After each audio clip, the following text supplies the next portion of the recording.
mentioned, everybody's going to practice today. Jacksonville is a good football team. We look forward to the challenge of playing them. Liam has stepped in there and done a nice job with that group, along with his coordinators and coaches, and they've got tremendous talent, and it shows. So on both sides of the ball and on special teams, and they're leading the league in turnovers or number one defense. I mean, you can start naming a ton of things on both sides of the ball that they're really good at. So look forward to that challenge. Time's yours. Yeah, with turnovers, Andy, what stands out in that aspect about what they do defensively? Yeah, they catch the ball well, first of all, and they work they're disciplined in their lanes on their zone drops, opportunistic on tip balls,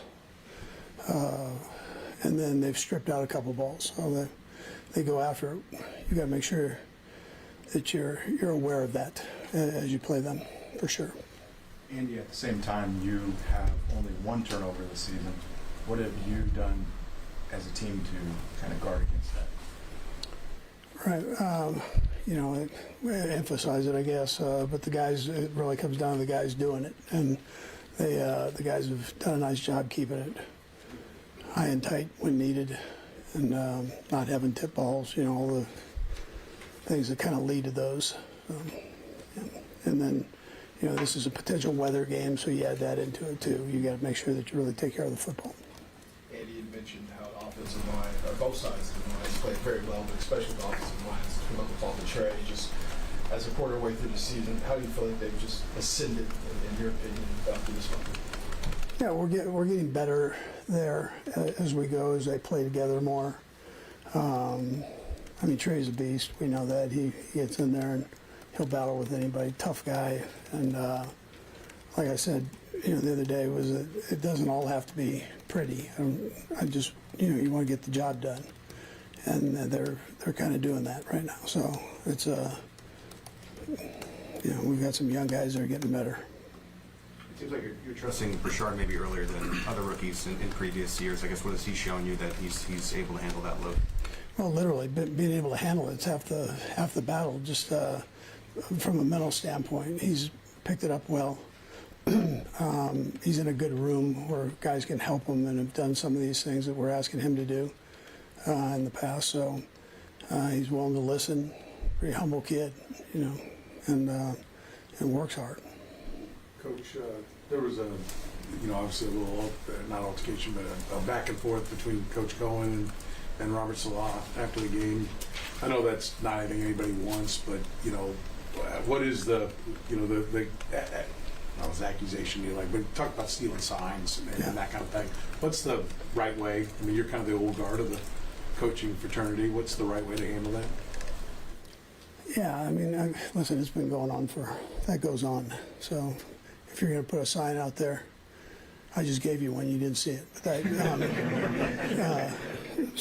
but if you're going to put it out there, guys are going to look at it and try to sneak it from you. So the headsets have kind of taken away a little bit of that, but that's what it is. It's all part of it, and kind of move on. So, yeah. Did you ever have any kind of conversation like that after a game? No, but listen, those guys know each other. That's the thing. People, they're buddies and competitive, and we're at the same place last year, and so it gets brotherly, So they start arguing. That's all right. They're all right, Coach, the last time you played a regular season game in Jacksonville, Jawan had the flash of penalties and came out of the game. This is obviously an emotional game for him, and he goes off the quarterback's cadence. So on a Monday night, it's going to be a big crowd. Is there a special focus for him this week for this game? Yeah, well, it's home, and he did play there at the same time, so I'm sure it'll be emotional for him that way. And then he knows the other part of that.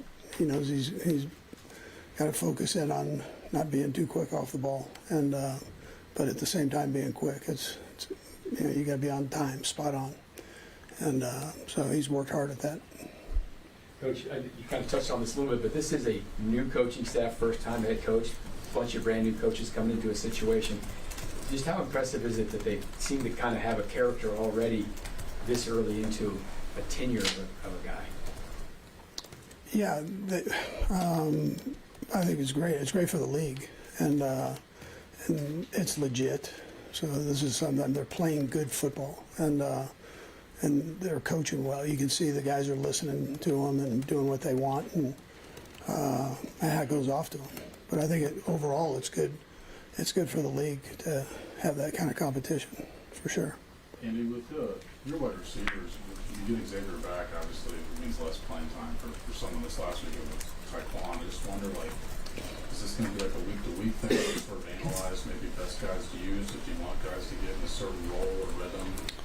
Yeah, I mean, there's one ball, so the guys know that, and as long as you stay humble with it, and you don't get that hungry thing where you start wanting and then don't play. But I mean, the guys have done a great job. They're all good buddies, and they're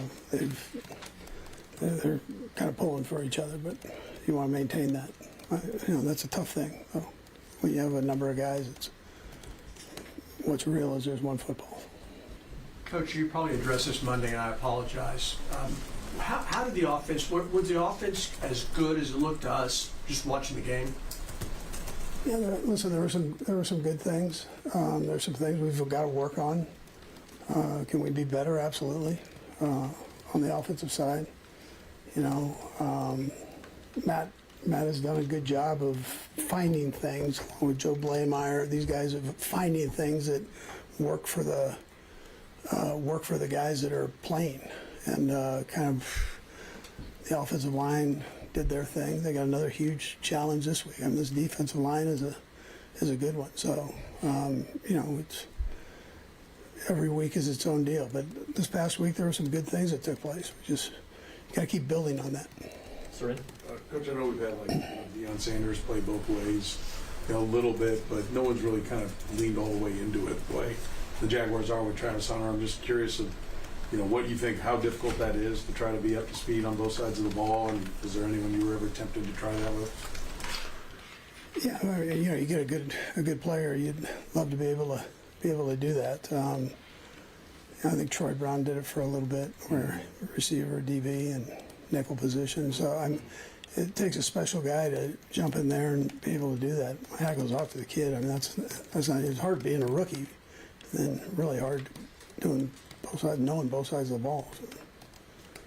Okay, thanks, Coach. All right.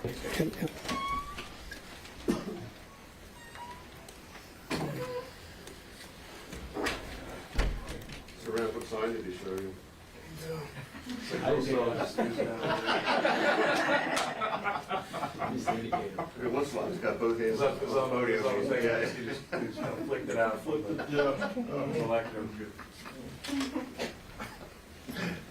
Just kidding.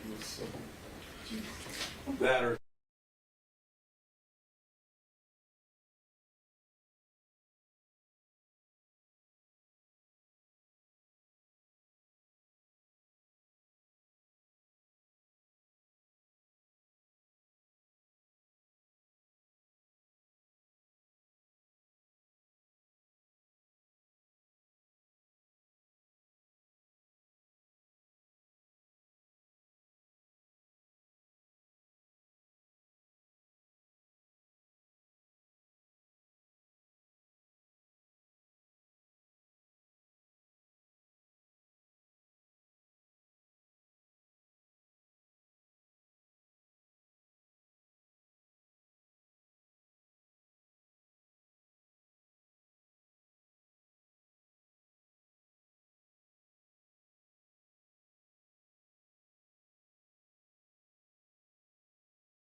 Hi, guys.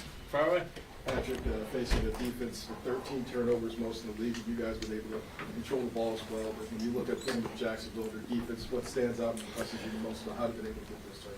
Yeah, I mean, I think that first off, they're very fundamentally sound, and when you have a fundamentally sound defense that's that talented, with the amount of players that they have at every single level of the defense, that's a hard defense to go against, and they do a great job attacking the football. They're causing the turnovers. It's not like the turnovers are just happening. They're punching the football out. They're tipping passes. They're intercepting the football when they get their hands on it, and so it'll be a great challenge for us. We have to make sure that we're really fundamentally sound as well, and we can't give them any opportunity because they're capitalizing on them. Isolating Hines Allen, I guess, what type of challenge does he in particular?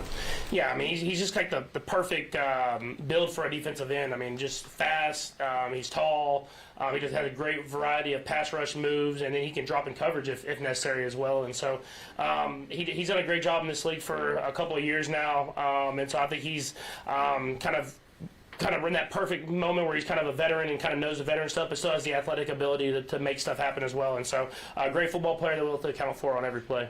Patrick, when you went back and watched this game, was it kind of how you'd seen it immediately afterwards, or what stood out to you? Yeah, I think the execution, was the biggest thing. I mean, obviously the guys made plays, and we were able to score a lot of points, but I'm always big on the execution, executing on the plays that are called, and everybody being on the same page. And I think that was something that we did at a very high level this last game, and something that hopefully we can continue to do as the season goes on. There were a couple plays where it seemed like, there was enough times where maybe you could have looked to run, but you still stayed in there for an extra long time. Was that something that stood out to you? Yeah, I think it just continues to build trust with the offensive line, and they're doing a great job of pass protecting. And so for me, just being able to trust it, sit in that pocket, maybe that extra tenth of a second, and then give guys chances down the field.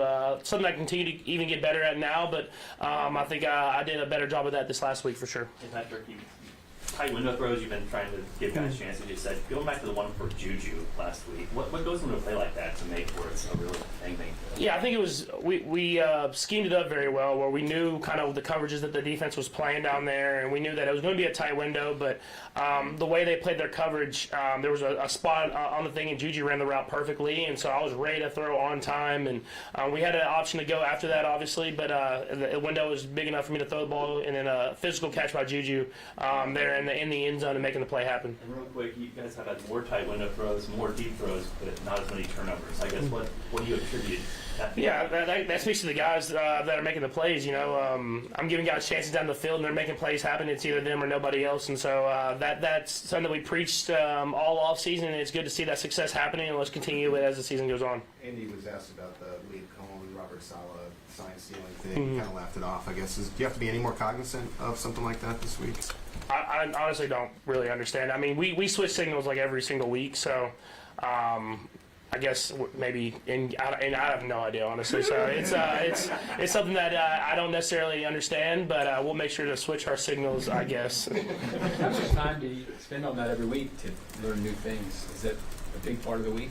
I mean, for us, we just we scout the defense, and we try to learn what we can from them, and as far as our coverages and stuff like that. And then for us, we like I said, we switch signals every single week, knowing that the game is on TV and teams watch that, and so we try to make sure that we're interchanging that stuff so they can't get a beat on what we're trying to do. Patrick, I know you love watching film, and in particular, just guys across the league. Did you this week spend a little more extra time just watching what Travis Hunter has at least attempted to do these first 4 weeks playing offense and defense? I haven't watched a ton. I mean, obviously I've watched his defensive snaps now, but I know he was a super talented player in college, and it was fun to watch him at Colorado make plays happen. And coming out in the draft process, I always watch those receivers, and so he's special when he gets the football in his hand and being able to make guys break tackles and make guys miss. And then seeing him play defense now, I mean, he's done a great job of obviously with his defense, done a great job in this scheme of playing man and zone and being around the football as well. And so a special football player, and someone that we'll have to account for when he's out there on the field. When you guys went back and looked at Rashard Smith getting a little more each week, what did you think this week with the role he had and how he did? Yeah, I think he's done a great job. It's just like any other rookie in this offense. You kind of give him more and more each and every week, and he's done a good job of taking it in and going out there and executing at a high level. And so we'll continue to do that. It helps that he played receiver a lot, so he can run routes, and he also played running back, so he can run between the tackles. And those are special football players to have because it keeps the defenses guessing, and that's what you want to do. You want them on their heels, and then be able to attack them in a variety of different ways. Patrick, with the way you guys were for almost 8 drives there, putting yourself in position to score, how do you guys kind of keep that edge about you and carry it into this week? Yeah, I think there's still a lot to learn from. I mean, early in the first half there were some of those drives that stalled out, kind of like we had been doing earlier in the season. So trying to find ways to execute, especially earlier in football games, to build leads. And like I've always said, when you build a lead with Spags calling the defense, it really unleashes him to really go out there. And so we'll continue to work at the little things fundamentally and try to all be on the same page so that we can execute it at a higher level early and then keep that momentum through the rest of the game. Reid? Patrick, I know you're focused on what you're doing and everything, but I'm just curious. The fans are keeping an eye on the Chargers as that game's happening and everything. And I know it's early in the season, but do you, if you're looking at your phone, listening to your music, you see the updates, are you aware of what's going on in the division and around the league before you play, when you play those later windows? Yeah, but like you said, it's early in the season, so we know we still have a lot coming our way. But I mean, I'm obviously rooting against them. So if I see like the Giants are winning, I'm happier than if they weren't winning. So it's I'm not necessarily like keeping up to date like all the time, but if it's on the TV or if I'm at Arrowhead and they show a highlight, I'll definitely look and see who's winning the game. Patrick, it looked like you were watching the game the other night with Tyreek from the Prayers Up tweet. But, have you talked to Tyreek, and what were your thoughts when you saw that? Yeah, I mean, I talked to him a little bit, but I think more than anything, just sending prayers his way because I mean, you never want to see that happen in football, and it's part of the game, but it's a terrible part of the game, and I know how he works, and so I'm excited to watch his comeback now. Kind of he'll get to work and be back at it, but obviously praying for him and his family because I mean, you never want to see that on the football field. Patrick, I know you don't really pay too much attention to your individual accomplishments, but 252 regular season touchdowns, not the youngest player. What does it mean to pass a guy like Aaron Rodgers? And you guys are kind of like friends. Have you heard from him? No, I've not heard from him. I mean, I think he's like he was just in Dublin or something like that. So I don't know if he wants to reach out from there. But no, he's I mean, to pass him, and as far as right now, I mean, it's really cool. But I got a long ways to go, and the amount of touchdowns he's thrown, and that was someone I watched growing up. And so I'll continue to just get better and better, and try to score as many points as possible, and more than anything, win as many football games as possible. And I think at the end of my career, I'll be happy with where I'm at. Steve? Patrick, Xavier brought it seemed to bring a spark to the offense this past week. You obviously know what he can do. Did he exceed your expectations at all from coming off of that injury?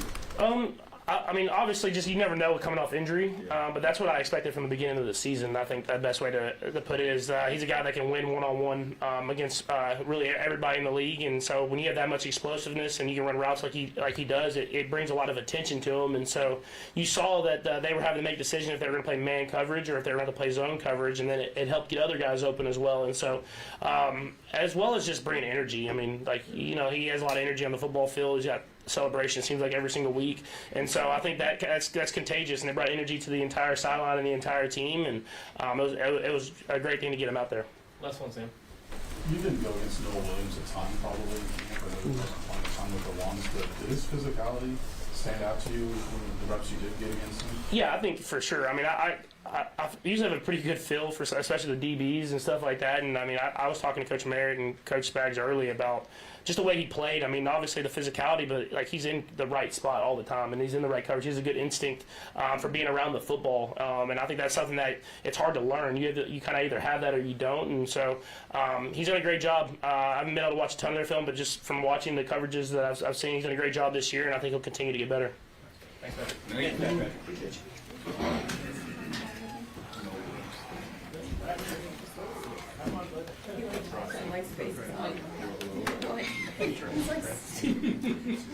Happy to help. Hey, how y'all doing? Hey. Trey, it seemed like as a group, as offensive line, you guys had your best outing this last week. Just wondered if you felt that way, just how you graded this last week maybe compared to the first couple? Yeah, definitely just taking strides, as a unit and just, taking it game by game, day by day. And there are things we all need to work on, but really enjoy seeing the young guys get after it and, everybody in the group having success in that way. But like I said, there's still a lot of things that we all need to work on. Trey, when Kingsley was struggling last year, you were a defender of your guy. I guess how great is it to see the strides that he's made and what he's doing in the season? Yeah, it's awesome to see Kings go out there and doing his thing and having success. And he's a great guy, and he's a great teammate, a great friend of brothers. So it's always good seeing someone that you care about, going out there balling, doing well, and finding success on the field. We know what type of player he is, how talented he is, and he has a high ceiling and potential for what he can be. Now that you're a little older, got the contract and so on, how is the mentorship role? How much do you enjoy that part of it? Yeah, it's cool. Great responsibility, man. Just trying to help bring everybody alongside with Reid as well, and Jawan as well, being the older guys in the room to help guide the younger guys and uphold a standard. Like I said, sort of top to bottom leadership with Coach Heck and Corey Matei, sort of dictating, and we just make sure we uphold the standard. Trey, what's the biggest challenge of just communication on the line, and is that the sort of thing you've already seen blossom a little more with 4 games under the belts on the left side? Yeah, I think just continuity with the offensive line, if you look at the position as a whole, is important. Understanding the tendencies of the guys you play next to, how he's going to take a certain block, how you set something up, how he's going to respond. It is extremely important just to build that communication, that comfortability, and that comfort level beside the guy you're playing with. And more specifically, just with Jawan, how does that communication work in terms of just spacing? And is that something you guys have to be conscious of all the time?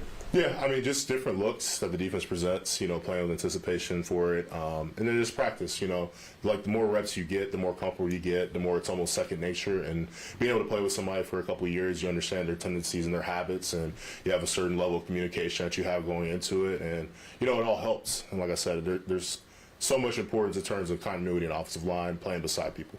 Trey, with goal line and red zone, it's kind of your guys' chance to shine and impose your will. What do you guys kind of feel like you're at in that front? Yeah, and in critical situations, just, we can always execute and be better. And at the end of the day, I feel like for us, if we just execute what our coaches have for us, we'll be good. And, I feel like there's always so much more for us to work on as a total unit. And with the Jaguars, the way they run the simulated pressures and third downs, and obviously the stunts, what are the challenges there for you? Yeah, the Jaguars are extremely talented defensive front. A lot of veterans in that unit as well. They do a really good job. They're a good football team first and foremost, but especially up front, their defensive line is sort of the heartbeat of their defense, and they do a phenomenal job. And, it's NFL. Everybody's going to be good week in and week out. It's going to be a challenge up front. But, we're going to prepare. We're going to attack. And like I said, I can't give enough credit to those guys because of how well they played the game this year. Trey, you mentioned kind of the young guys and everything. As you look back, when did you feel like you were the player you are today? Was there a time that took 3 games, 6 games, a year and a half? When did you feel like you'd kind of matured as a player in that process? At least for you. I know everyone's probably different, but yeah, at least for you, when you felt like, okay, I got this. Yeah, it was a roller coaster. First year, to be honest with you. I feel like in playoff time, that's when I started really super settling in. Like, I know what I am, I know what I'm doing, sort of my role in the team, and the sense of urgency, getting enough looks over that year span where it's like, man, I've seen every front, every type of player, and then obviously going to year 2, you have that level of, okay, this is where I'm at, this is where I need to be. And I feel like it's a constant building process. We're all trying to learn, we're all trying to be better, and it just takes a lot of time. And for our young guys, are doing a great job of attacking it. Like I said, we have great coaches with Coach Heck, Coach Matei. They do a good job making sure the guys are ready and prepared. And mentally, man, can't give them enough credit for how they attack every game. They handle it well. They handle it like professionals. You're known as a very aggressive player, right? Finishing blocks. I remember that was one of the big calling cards when you were drafted about, driving guys off the ball. When you have an RPO and, there's a limit to how far you can go downfield, how difficult is that for you, always having been, aggressive, finish, drive guys, and then you got this limit where you got to stop? Does that take something away? How much does that make it difficult to be effective in the run when there's a limit? No, I don't really think it changes our mentality. Sort of what we preach, like, at the end of the day, it could be a pass. We run a lot of RPOs as well. But for us, it's just getting after the guy up front, and we have systems built in our offense where we aren't, down the field and doing things of that nature. But like I said, our coaches do a phenomenal job of teaching us that. There's a level of controlled aggression. I would say that's something that I had to learn and still learning at times. But I wouldn't say it really affected my play that much as a whole for the most part. Do you like the ones that aren't RPOs better, where you just know you can just drive a guy as far as you can? And I have no preference as long as we keep pushing that ball down the field. No preference. Last three, go ahead. We talked about Kingsley a little bit. That Simmons has had a couple of eye-popping moments for us, running down someone on an interception, things like that. I've seen way out in front on some sweep-type actions. Have there been any film room moments where you're like, wow, that's kind of different for a left tackle? Yeah, he's had a lot. He's had a lot. I really like Josh, man. What he's done, the talent level that he has. For me, I think the sky's the limit for him, and it's really fun just being able to watch him and try to help him out in any facet of his game. Just be a resource for him, because that's how much I believe in him. And obviously with Kingsley as well, how talented he is. But it's fun. It's fun watching 71 get out there, man, and doing this thing. And there's a reason, he got drafted where he got drafted, and I think the sky's the limit for him. Trey, now that you've won a couple games, we only got a long season to go, but now that you've won a couple games, is there something you can look back to for how you guys handled being 0-2 that allowed you guys to rebound the way you have the last couple of weeks? Yeah, it's the NFL. It's a tough job. It's not easy. Everyone in this league is good, or they wouldn't be in this league. And you take it one game at a time. You take it one day at a time. You take it one play at a time. And you don't blink. You don't look too far ahead. You just stay focused in the present moment, and you just try to win each day, each rep as much as you can, and you just keep pushing it forward from there. Last one. Trey, the 2021 draft class, there's a lot of prominent players in this game coming up. Trevor, Travis Etienne.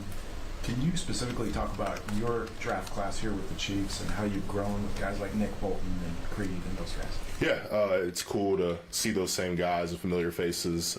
Quite a few of us still here. And, just having a good friendship and a good rapport with all your guys and seeing them succeed and knowing we all came in together at the time and still having a established level of success here. It's definitely a really cool feeling. I got drafted here. I was blessed, fortunate to be here and to still go to work with Creed, seeing him playing beside him, that's awesome. We were in draft training together, having a guy like Nick Bolton, I used to knock heads with him in Missouri, and having a guy like Noah Gray, who's a great tight end for our team, who does a lot of stuff and at times underappreciated, is a hell of a player. And not even including Malik Herring and other people. I hope I'm not missing anybody else, but it's cool being able to still have those guys around and even reminisce back in the couple old years, getting a little bit older. Thank you, everybody. Thank you, Trey. Thank y'all.